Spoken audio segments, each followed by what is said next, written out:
غم اور پریشانی کے وقت کی دعا۔ اللہم انی اعوذ بک من الہم والحزن والعجز والکسل والجبن والبخل وضلع الدین وغلبۃ الرجال۔ اے اللہ، میں تیری پناہ مانگتا ہوں فکر اور غم سے، اور عاجز ہو جانے سے، اور سستی سے، اور بخل اور بزدلی سے، اور قرض کے چڑھ جانے سے، اور لوگوں کے غالب آ جانے سے۔ رسول اللہ صلی اللہ علیہ وآلہ وسلم یہ دعا کثرت سے کیا کرتے تھے۔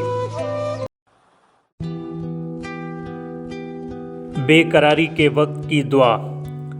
لا الہ الا اللہ العظیم الحلیم، لا الہ الا اللہ رب العرش العظیم، لا الہ الا اللہ رب السماوات ورب الارض ورب العرش الکریم۔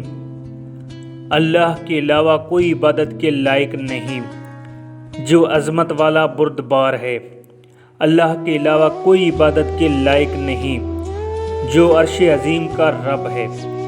اللہ کے علاوہ کوئی عبادت کے لائق نہیں جو آسمانوں اور زمین کا رب اور عرش کریم کا رب ہے۔